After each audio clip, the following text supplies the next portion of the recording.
Can you hear me now? Yes. People don't realize that there was Civil War activity here. You don't think of battles, battlefields. Is there a volume on here? I think you're actually too close. Too close? This side. Move to that side.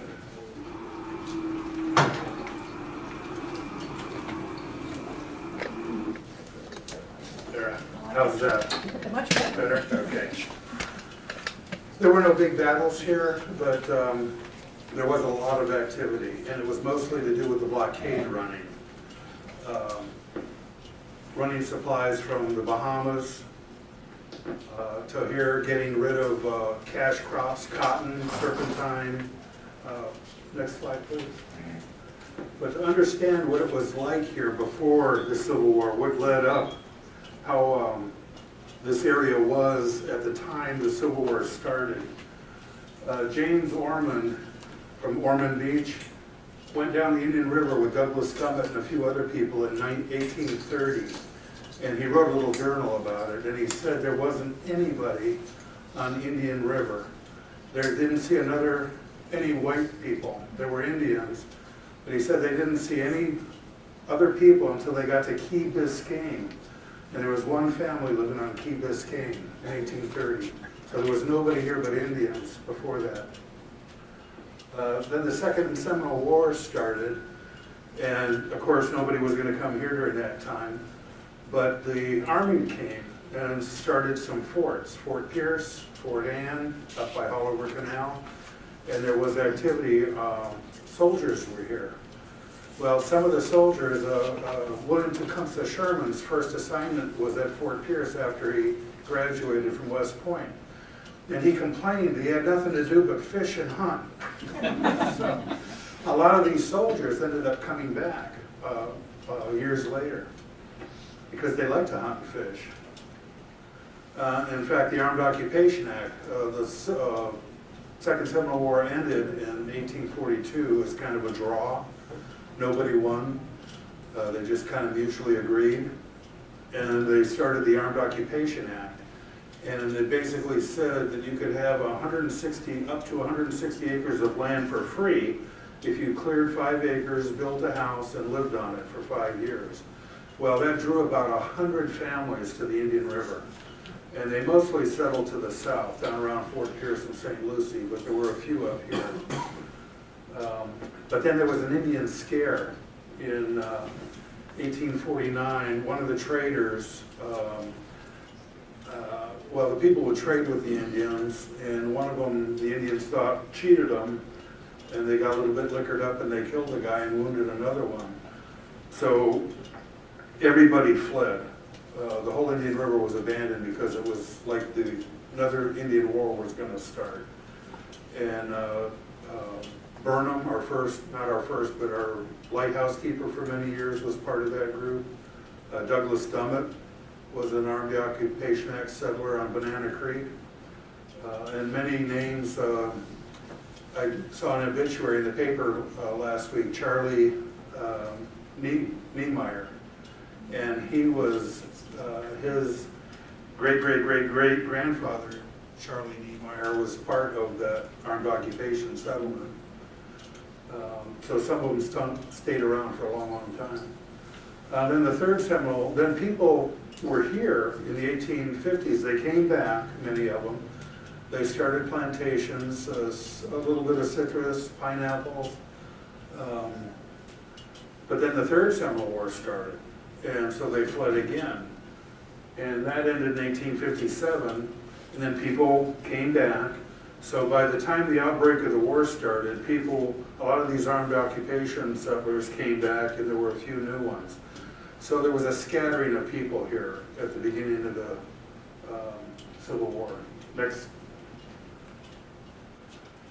The main thing that happened here was the blockade, and the conditions before are kind of interesting. Political factions in Florida wanted, there was talk of succession back into the early 1850s, but it was getting serious in Florida by June of 1860. The two Florida senators, Yulee and who was the other one? Mallory, knew the war was coming, and they asked for a military audit of all the facilities and military facilities in Florida. Well, that sent a trigger. They intercepted a wire as soon as the federal government got that. Well, what do these senators want to know about? You know, are they going to seize? They knew war was probably imminent, and they intercepted. They wanted to strengthen the arsenals, which were at Chattahoochee, I think, was a big one. Pensacola, Key West, and so they went and strengthened Key West was the primary one. And then Florida adopted the succession ordinance in January. I think we were second after North Carolina, South Carolina. And the Confederacy was announced after Florida succeeded. Key West was reinforced then with military forces, as was Pensacola to some extent, Fort Clinch. And then Sumter was attacked April 12th, and then right away Lincoln announced a blockade of the Confederacy. And then it wasn't until May that Jefferson actually declares war. Next slide, please. He proclaimed the blockade, but at the beginning it was just big ships in big ports. They were getting, they didn't want, the main export was cotton that went to England, and they didn't want military supplies coming in, or anything actually, but they were concentrating on these big ships. By January 17th of '62, almost a year later, well, not quite a year later, small steamers started running because they were effectively blocking a lot of the big ports. Although it's surprising how many ships actually, you know, were able to sneak in fog and at night.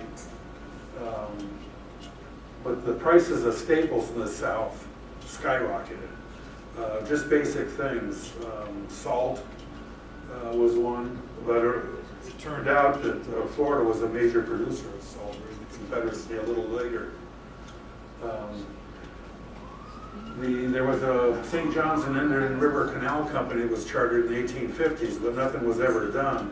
But then it got serious again because they wanted to bring things into the Indian River, but the Indian River doesn't connect to the St. John's River, and they were hoping to build a canal so they could ship things up to Jacksonville to the railheads. And General Lee denied any real support for Florida because the main armies, the main battles were up north, and so Florida was basically left on its own through the whole war. Next slide, please. In March, one of the first things that happened, the Penguin and the Henry Andrew attacked salt works at New Smyrna. General Finnegan, who was kind of the lead general in Florida, berated the locals for taking supplies from the blockade runners. When they were landing them, they would have to put them in ox carts and take them over to the St. John's River. And in the transition, you know, things would disappear. And Secretary of War wanted to know if there was a road from Indian River Inlet to Volusia, because they knew that there was going to be an artery for these supplies to be getting through, and if so, they wanted to be able to block it. June 30th, the Uss South Carolina and Wyandotte blockade Indian River Inlet. That was the first time that they were actually on station there. Bob, where exactly was the Mosquito Inlet and the Indian River Inlet? Yeah, Mosquito Inlet was the original Mosquito Inlet is at Ponce Inlet today. And the old Indian River Inlet was north of Fort Pierce, a little ways. They're right there at Pepper Park. Yeah, right at the park there. Is it a natural inlet? It was a natural inlet. Yeah, Fort Pierce is man-made, as is Sebastian Inlet. This is a summary of the blockading results that we have records for. There were probably more that never got recorded. 1861, 0 vessels. And this isn't just in the Indian River. This is basically from a little bit north of Ponce Inlet south to Key Biscayne is what I recorded. And I went through the Civil War records for the Confederate and U.S. Navy, looking for anything to do with the Indian River in this area. 1862, there were 10 vessels. 26 and 63. 64, there were 29, and only 2 in 65. It's a little deceiving because in August of 64, yellow fever broke out on the USS Chambers, I think, was on station at the time. And the whole crew, the ship wasn't operable because most of the crew was sick. So there basically wasn't any blockading of the Indian River inlet anyway since August of 64. So that 29 probably would have been a lot higher. And this is just a small reflection. Doesn't reflect all the boats that got through. These are just the ones that got captured. Next slide. This is kind of, I just did this for fun, a distribution as to the months that the captures were. I wanted to see if hurricane season or, the winds of March is our windy month. But you can see the bulk of the captures were in January and in 64 again. Next slide. This is the USS Harriet Lane. She made the first capture and it was by accident. She was on her way around Florida and somewhere off the northern part of the area that I spoke of, she just happened to run into a Confederate blockade runner and made the capture. So she had one hit. Next slide. Now this is a sample of some of the captures that happened and by time frame. And you can see the Agnes was captured twice, in the same year, only a few months later. And what would happen is when the ship was the cruise, it was prize money when you captured a ship. And so the boats were taken to Key West for adjudication. And when it was decided they were Confederate runner and the ship would be sold and the cargo would be sold, the captain and the crew would get a percentage of the, I'm not sure what the percentage was, but they did make money on it. So there was a big incentive to capture these boats. And what was really funny to me was that the blockading ships would fight each other to capture a boat. Because if you were, there were arguments as to who actually made the capture sometimes. If you were in sight, in signal range of one ship that actually made the capture, because you were within signal range, you were entitled to a small share too. So they went after these boats like hounds after a fox because there was personal money in it.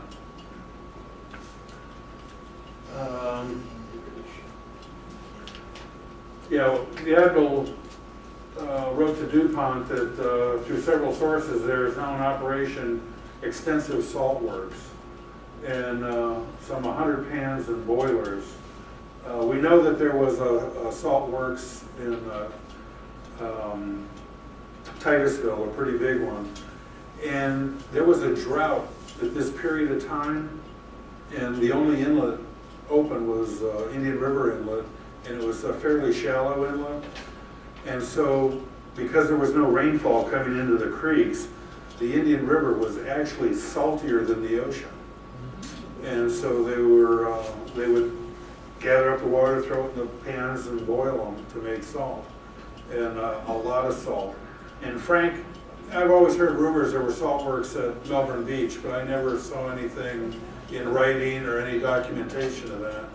Yeah, I got that at the Atlantic, Melbourne Beach. I think Georgiana Kara came I quoted something from her. From her, yeah, but I've never seen anything officially to that effect, but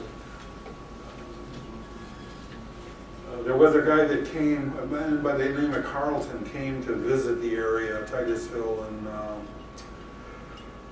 about 1900 actually, and he was in charge of the Titusville operations, and he was living in Vermont at the time.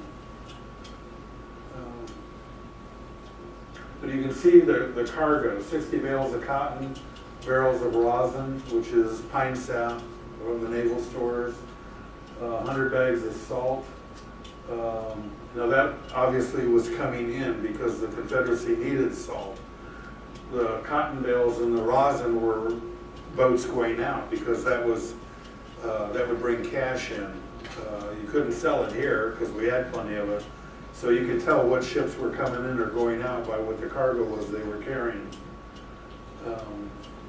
Boxes of soap, candles, dry goods. And keep in mind some of these things that are coming in. Coffee, salt, cotton. Next slide, please. This is the Huntsville. She had one capture. Next slide. Uss South Carolina. She was on blocking stations. She only had one capture. You know, these were steam sailors, and they're pretty big boats. And a lot of these, the Indian River Inlet had a depth of about 5 feet at high tide, so you couldn't bring in a big boat. A lot of these were centerboard schooners that would come in, would be the biggest one, or sloops. And they would come from the Bahamas. And so they couldn't carry a whole lot of cargo, but that was the only thing that could safely get in the inlet. Now, Ponce Inlet or Mosquito Inlet was a little bit deeper, and you could get steamboats of a, not that size, but I think it could be 8 to 9 feet depth in these years, which could, you know, the steamboats in those days were the paddle wheelers, the side wheelers, a lot of them. These kind of boats couldn't get in there. Next slide. This is the Wanderer. She was ordered to investigate the Indian River Inlet specifically to see if it was a conduit. And so she came for the sole purpose of seeing what activity was occurring in the Indian River in July of '62. Next slide. The Sagamore was one of the primary boats that was on station at the Indian River Inlet. And boy, would I love to see her log. If any of you are researchers, I'd love to see the logs of some of these ships, because they talk about the people captured in the cargo, but they don't give names. And we'd love to know were these local people? We know some of them were. We know some of them were Bahamians that were doing it for money. Well, they were all doing it for money. And this says third from the left, so I'm not exactly sure which is the Sagamore here. There's a number of these ships I just couldn't find pictures for, but I think it's this one. And I almost had a chance to dive on her. She's sunk at the end of the dock in Guantanamo Bay, where the captain lives, and my best friend just happened to be the captain down there for a number of years, and he kept inviting me to come down, and I never had a chance to. But she's laying in the bottom of Guantanamo Bay. Next slide. Now here's some more 75 bags of Bahamian salt, bags of coffee, matches, pipes, garlic. We can't grow garlic. Barrel of potatoes, small tin pans, box of soap, barrel of flour. Now this is one of the major things that happened here during the war. Admiral Bailey to the Sagamore: "You will receive upon the Sagamore as supernumerary volunteers for pay and rations 7 refugees from the Indian River. Proceed to the mouth of the river and allow them to leave you in the night in a boat, which they will take with them on an enterprise proposed to capture a rebel steamer. The leader of this group was Henry Crane. Henry Crane was one of the Armed Occupation Act settlers that settled on near Fort Nellen over by Sanford in 1843. He was a northerner. I think he may have been here during the Second Seminole War, and that's why he came back, because he liked it. But he got disillusioned during the Civil War, and he, with these 7 other fellows, went to the Jupiter Light. They signaled the ships, they rowed out and say, hey, we don't agree with the Confederacy, we want to help you guys. We think we can clear out a bunch of rebels and some of the blockade runners out of the Indian River. You'll give us a chance. And so they did. Next slide. Let's see, I think I've got it written in here. They actually, this is 63, yeah. January 7th of 63. Yeah, Crane came into the Indian River, and he got a small one, a flying cloud. Let's see here.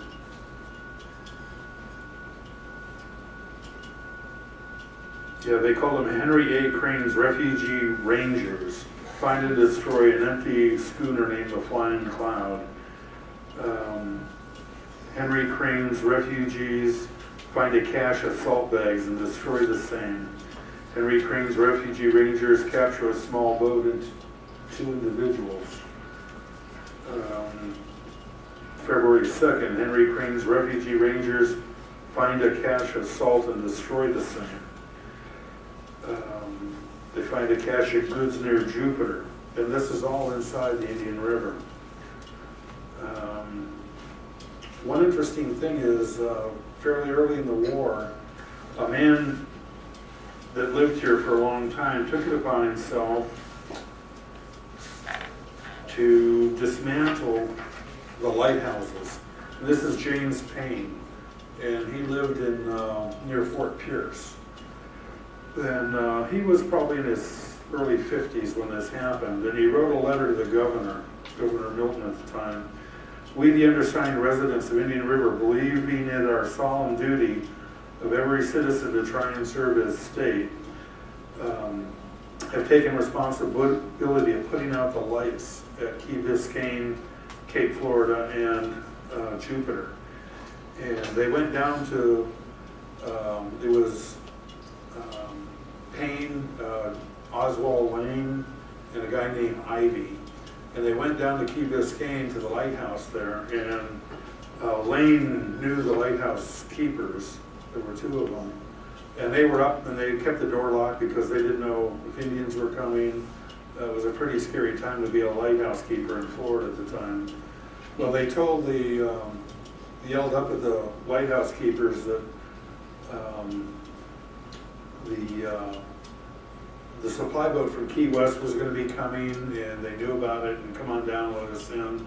So they came down, and then they seized the guys, and they dismantled the light, so it couldn't be used. And on the way back, they did the same thing at Jupiter. The lighthouse keeper there at the time was a man by the name of Pappy, who was an old Menorcan family. And they basically seized the light there and dismantled it and hid the parts in the woods.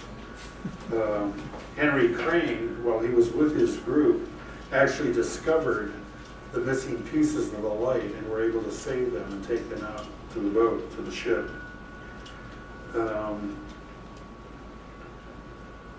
Let's see, Henry Crane's Refugee Rangers discovered the Indian River Narrows, a place where cotton had been stored, a shipyard, and a trail leading to the beach where blockading vessels could be observed. I think this might have been at Bethel Shoals. We know there was you could get deep water right up to because there was an old inlet there at one time, and they had camps where they could watch the vessels, and they had a signal system where they could let boats know, well, you know, the blockading ship has moved north, tonight might be a good night to try and make it out. Let's see, where are we? Next slide. That was the aerial. Couldn't find a picture of her. She had one capture. Next slide. Gem of the Seas. She was on station here for a long time too, 4 captures. I could not find a picture of her. Next slide. Yeah, this is the one. Again, you can see the 2 casts of sperm oil for lamps, 40 sacks of salt. So these are things coming in. And they found the lighthouse equipment, including a chest of tools and sails, and that's exactly what Payne described in his letter to the governor that he had captured from the lighthouse. And then, on February 23rd, 1863, they captured the Charm, which had gone up, it said 7 miles up Turkey Creek. Well, I don't think that's possible. I think it was 7 miles up Sebastian River, maybe. And they snuck up on the boat and were able to capture it without a shot being fired. And it turned out it was Henry Titus with 4 crewmen and 7 passengers. And they were up there waiting, I guess, for more supplies before they tried to beat it out the inlet. And Henry Titus's granddaughter, or daughter, actually wrote, or 2 of his daughters wrote histories. And the one daughter says in her paper that Titus's ship was named the Charm. What's interesting is that the records say that the captain's name was James Titus. Well, I think it was really our Henry Titus, but he didn't want to use his real name because the name Henry Titus was infamous because he had led in Bloody Kansas. He had been out there creating real havoc when Kansas was deciding whether to go pro-slave or not. And he earned a national reputation while he was out there in the early 1850s. And so he didn't want anybody to know who he really was, so I think he used the name James. But there were no James Tituses. I've checked all the records and I can't find a James Titus, so I'm fairly certain it was actually Henry. And again, they were all taken to Key West and eventually let go. There was a letter in the records from the admiral that was at Key West, and he was complaining to the government in Washington that I had so many ships they were able to sell, but he said, I've got all these prisoners. I don't have the means of keeping these prisoners. And he basically turned them loose in town because he couldn't feed them, he had no place to put them, so these guys were just set free basically in Key West. And we know that John Houston from O'Galley, his son had been captured, and he made his way all the way back from Key West, island hopping till he got to Miami and then walking up the coast until he got back to O'Galley. And again, look at the cargoes. Cotton going out, 50 sacks of salt coming in. Some of these boats they couldn't actually capture, and they ran them up on the beach in some cases. Well, the guys sitting in the boats would rather run the boat up on the beach and escape rather than being captured. Next slide. Again, salt, general cargo, 14 pounds of shoe thread. Cargo destroyed except for the shoe thread. I guess the Navy needed shoe thread too. 8 bales of cotton. Yeah, Gideon Wells again advises the admiral that he has it on good authority that the rebel mail goes from New York to Nassau, and from there by way of this company to Bimini, and from there to Mosquito Inlet. So they wanted to stop the mail as well as the goods. Actually, they wanted to intercept the mail to see what was going on. Oh, and here he says he doesn't have sufficient accommodations for the blockade running prisoners, and many of them are turned loose on the island. Yeah, and that the ship's captains and their supercargoes have been copied for 2 and 3 times because they make it their way back. They have people in Key West that are actually buying these boats back and turning them back over to the blockade runners. Not a very good system. Next slide. This is the Pursuit. She had 4 captures. Next slide. This is one of the better pictures I was able to find. She only had 1 capture, but this was a really good photograph of the kind of the details in some of these boats. We've got letters from some of the crew members. There's one really good series of letters. This guy that was on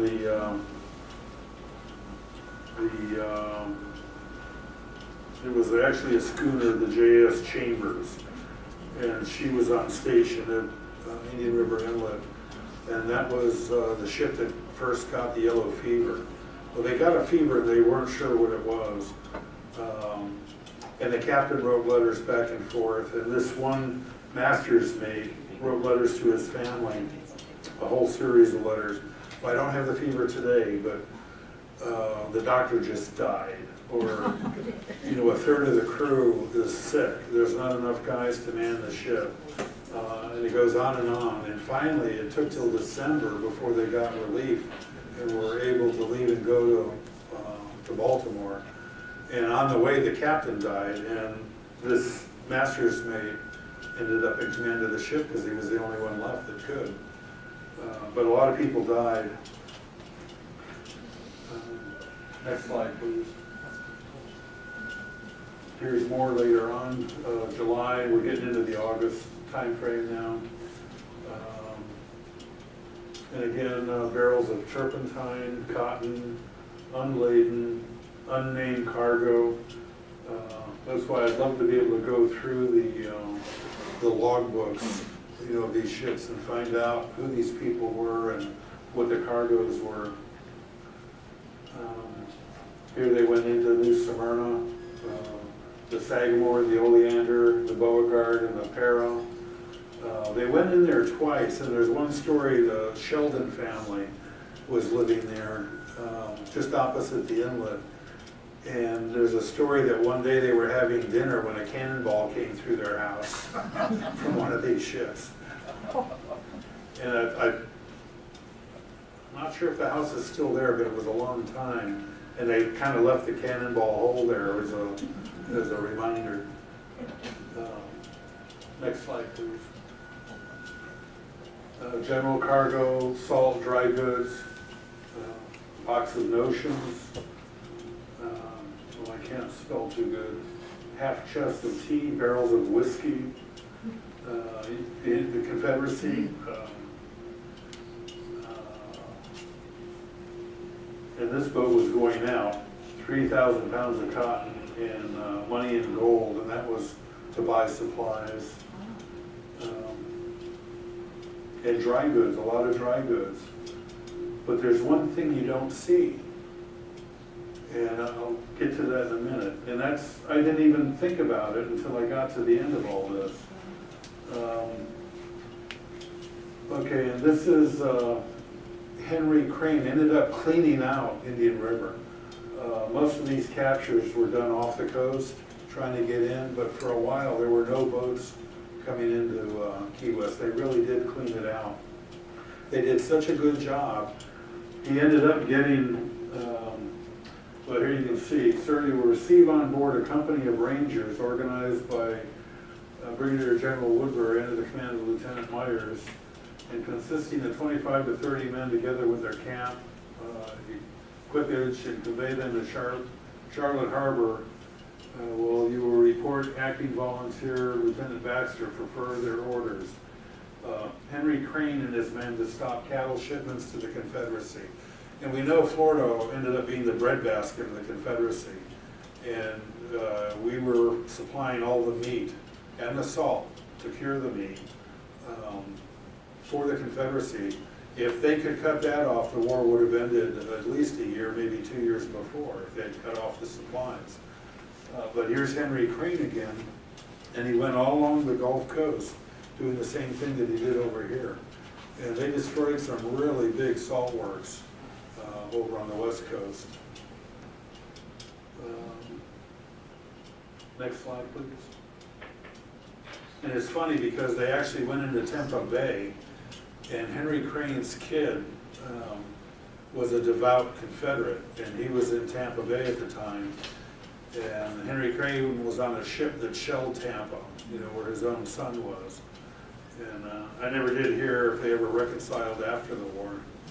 But during the war, his son wouldn't have anything to do with him. Well, here's the same slide we had before. Next slide. The Oleander was one of the ones that went into Mosquito Inlet and attacked. I could not find a photograph of her. Next slide. Again, the Beauregard went in, couldn't find. She had 9 captures, but I could not find a photograph of her. The Para was another one that went in with those 4 boats that went into the inlet. This is the Para here. And the rocker arm steam engine, which was typical of the day. Side wheeler. No, that's actually up in Savannah. This isn't in Mosquito Inlet. This is somewhere further up the coast. Next slide.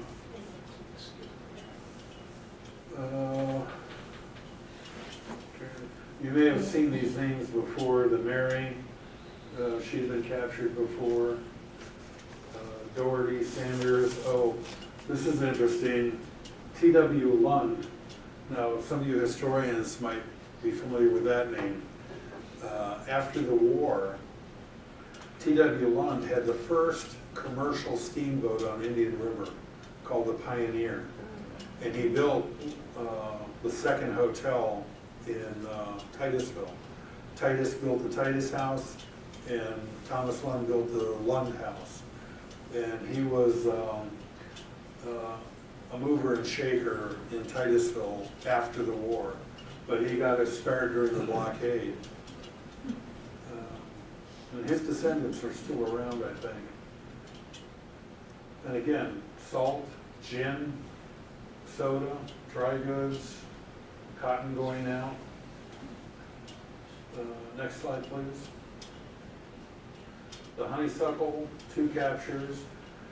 This was originally the boat of William G. Fargo of Wells and Fargo that was used on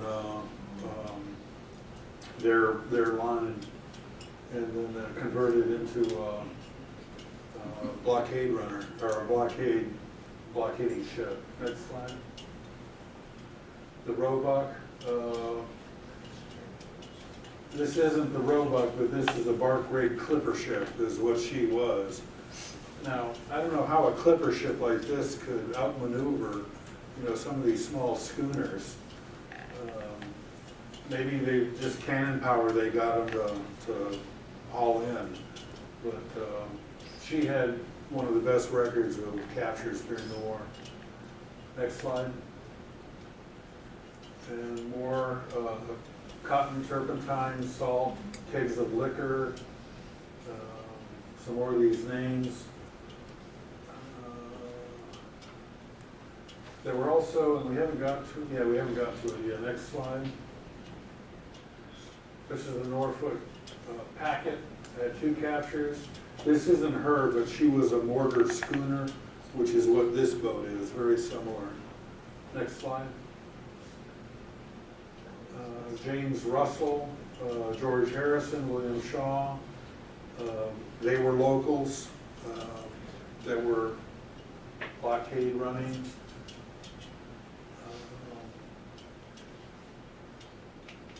Let's see, just all cotton, lots of cotton and turpentine.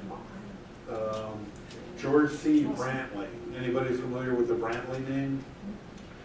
There's a little town on the south of Merritt Island called Brantley, and that's who it was named after. There's Lotus, Tropic, and Brantley. Well, this is Brantley. Here before the war, or during the war anyway. One interesting thing too, well, we haven't come to it yet. Next slide. USS Union, one capture. She was an accident too. She was a supply ship that was going to Key West with supplies and just happened to run up on a blockade runner and made the capture. Next slide.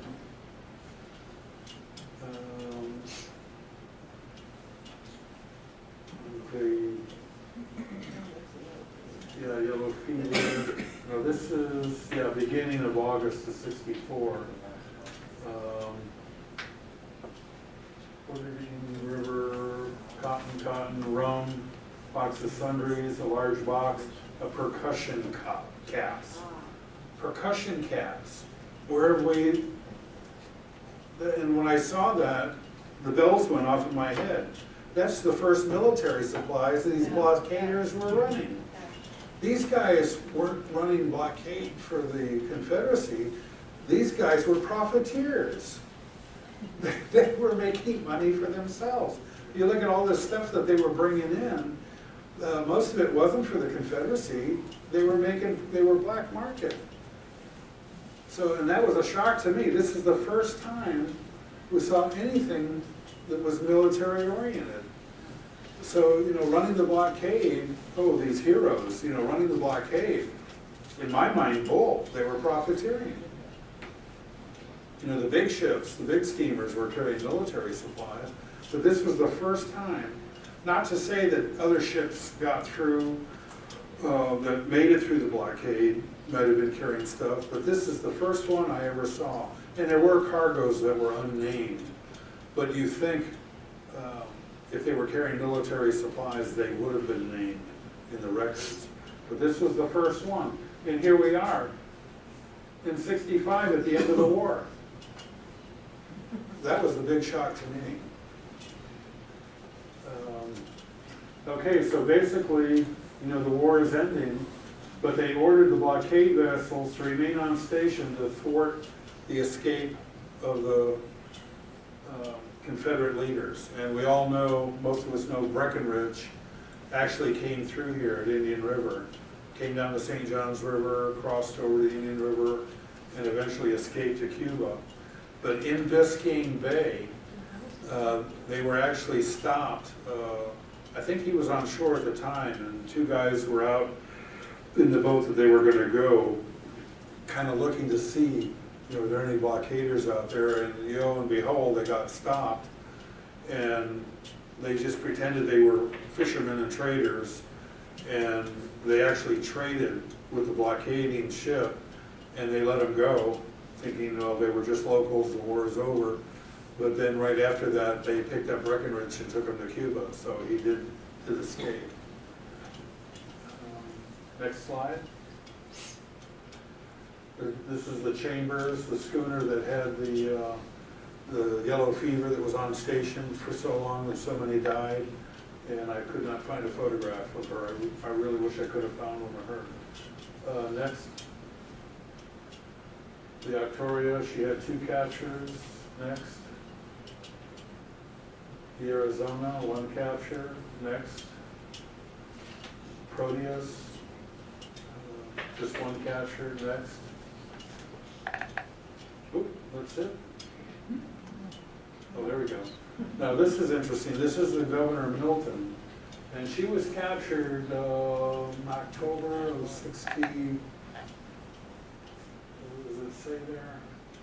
She was the boat that actually ran on the St. Johns River and took the supplies, these not military supplies, but these black market goods, and she could get probably maybe to Salt Lake, west of Titusville, There was commercial steamboat landing, and she was small enough that she could make it in there in normal water. In dry water, they would only be able to get to Lake Harney, and they would ox cart wagons of these supplies over there, and this is the boat that they would load up.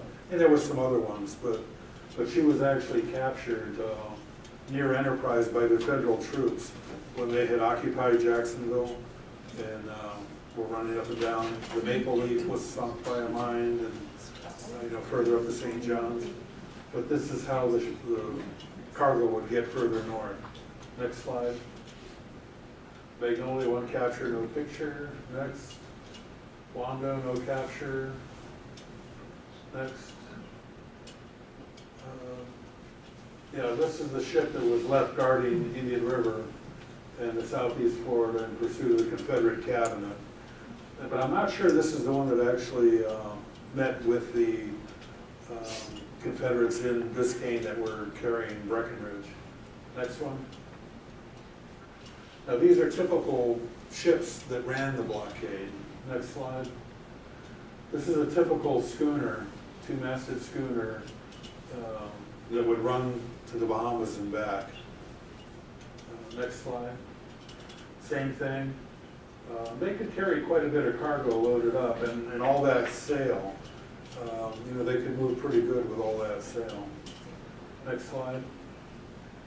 This is a typical Nassau trading schooner, and one of the names of the captured people was Pindar, P-I-N-D-A-R, and that's a typical Bahamian name. Living here in Florida, they would be called conchs. But a lot of them came over and traded and profiteered during the war too. Some of them actually lived here, but some of them came just for the blockade. Next slide. The sloop Ada. She was later on the Indian River, and she very well may have been a blockade runner, one of the smaller kind. Next slide. And this is a sloop off of Cocoa, a very, very early picture from the 1870s. And it's very blurry, but I had to show it because this actually probably is one of the true blockading boats. But it's, sorry it's such a bad picture, but I found it somewhere. And it was 1873 off of Cocoa, so I'm fairly certain that it was one of the ships. Next slide. Okay, this is the last one. This is the USS Clyde that was commissioned by the Confederacy to be built in Scotland. And she was very fast, but she was way too big for here. And she was for the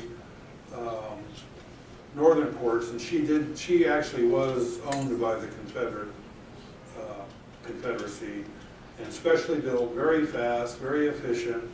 And she made only 2 runs and was captured. And they turned around and made her a blockading ship. And she was used in the blockading ship, but never on Indian River, or this area. So why am I showing her? Well, because in 1866, immediately after the war, she was decommissioned, and she was bought by a man by the name of Westcott, who was very big in Florida politics in Tallahassee, and Henry Titus. And they outfitted her with a canning plant. Now the war, the guns barrels weren't even cold. And these guys had this all planned out. They had bought a canning plant in New York, and they were going to set up a canning facility in Fort Pierce area, right near the inlet, and can oysters and other clams, oysters, and fish for the New York market. So they were profiteering right from the beginning. Well, they had the ship all loaded up. Westcott, I don't think, was on it, but Henry Titus was with his whole family. And they came on, they stopped in Jacksonville. I've got some newspaper accounts where they were in Jacksonville. And then they proceeded on down the coast to come into the Indian River Inlet. Well, they could see, the captain could see breakers, and I don't know, how to approach this inlet. I've never been here before. This is a big boat. And Titus, I believe, said, "Go. We can't stay out here all day, just go." Well, they ran in the inlet, hit bottom, turned sideways, The boat was a total loss. Nobody died, they were able to get all the equipment off, but that was the end of the canning business. As you all know, Titus ended up in Titusville, where his father-in-law had property. All that, Titusville in my mind is named after Mary Titus, not Henry Titus, because it was her property that she inherited from her father.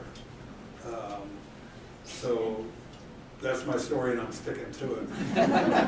The other interesting thing is, while the boats were off the coast, there were people that were so dissatisfied with the Confederacy later in the war. A lot of them because they didn't want war to begin with. You know, if it had been such a popular vote, Florida never would have gone to the Confederacy. But there was no popular vote. So a lot of people were just satisfied from the beginning. But later, when you couldn't get food, you couldn't get supplies, even more. So people would go to the Jupiter Inlet and along the coast and other places and signal the boat or row out and say, take us out of here. And one of them was a group from the Jupiter Inlet. And there was a woman with a couple of kids, and she was from Merritt Island, according to the record. And her name was Georgiana.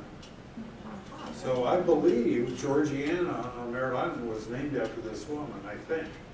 But she's the only woman I could ever find connected with on Merritt Island with the name of Georgiana. So, but anyway, that's the end of the story. Any questions? Nobody's asleep?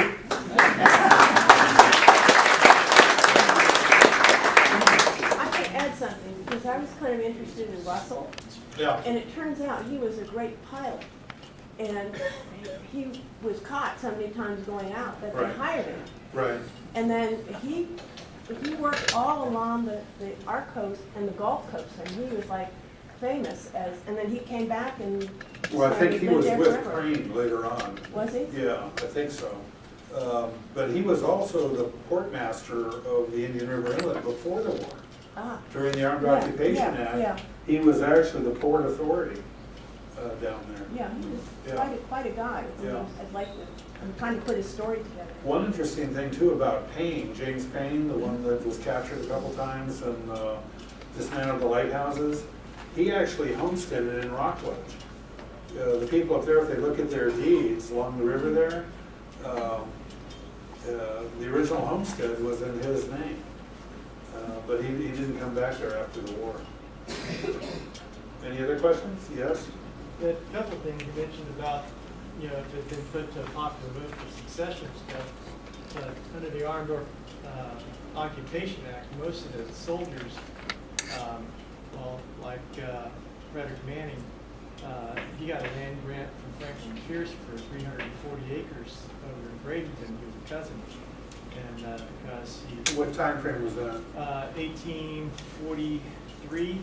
That was the Armed Occupation, but he must have got, I don't know anybody that got more than 160 acres, unless they were family members that all got adjoining pieces. Yeah, that's what happened eventually.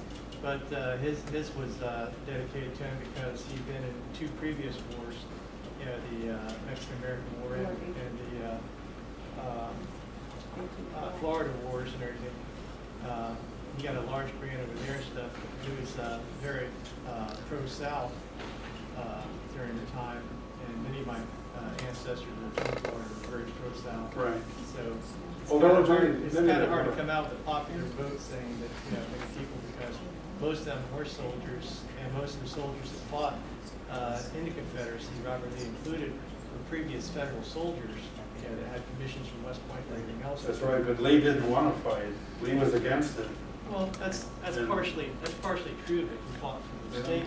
You read his own papers, he didn't want any part of it, but he did because his loyalty. The other thing is the Roebuck, which captured the Lorette off of Jupiter Inlet there, or in Jupiter Inlet. I was curious where you got any information on it, because I've been looking everywhere for information on the Lorette. Well, I got it right out of the naval papers. The archives or?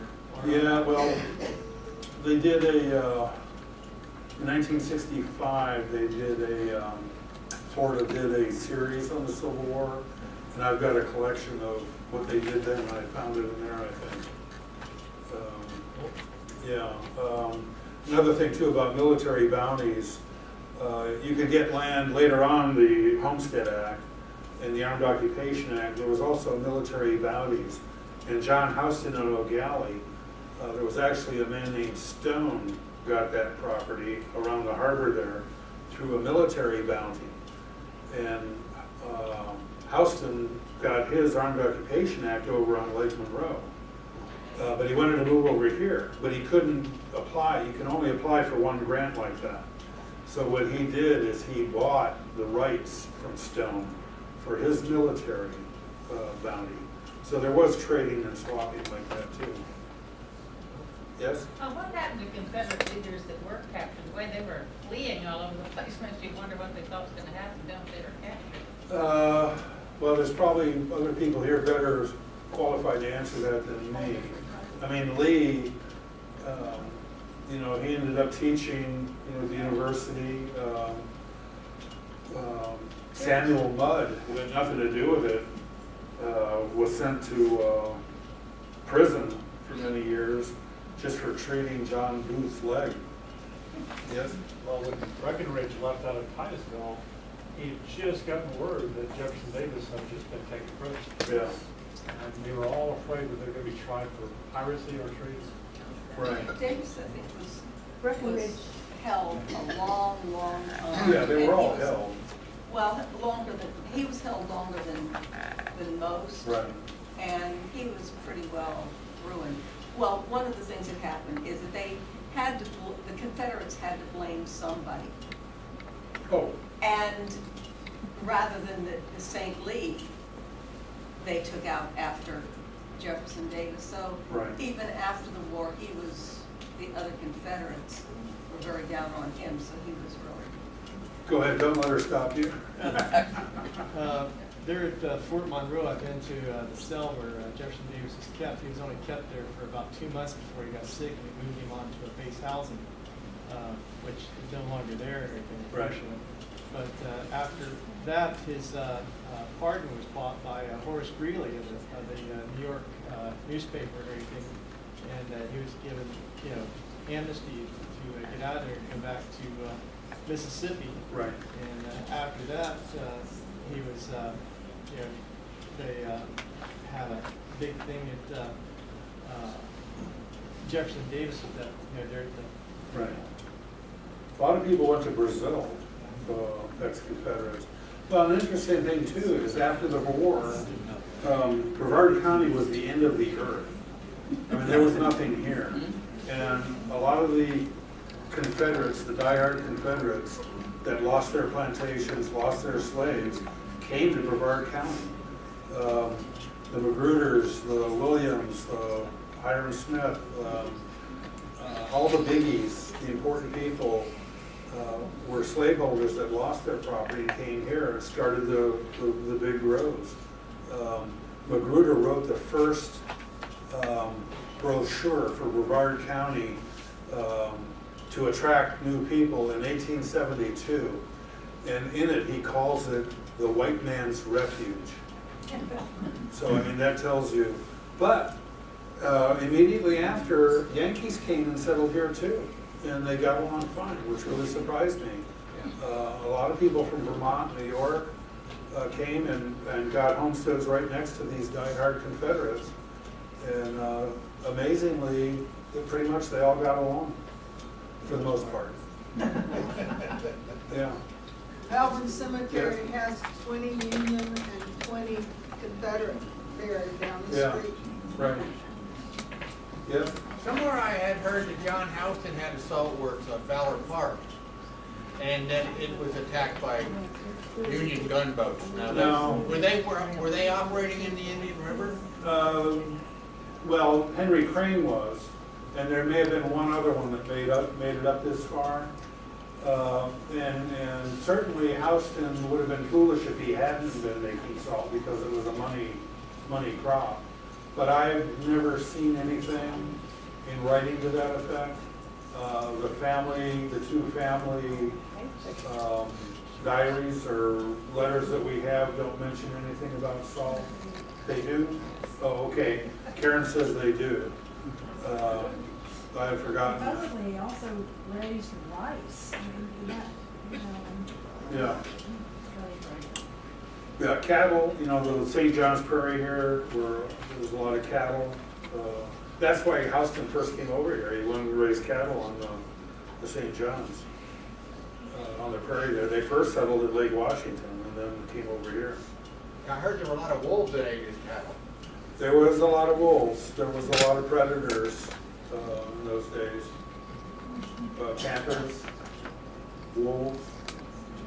Anybody else? One more question. Okay, well, thank you. Thank you.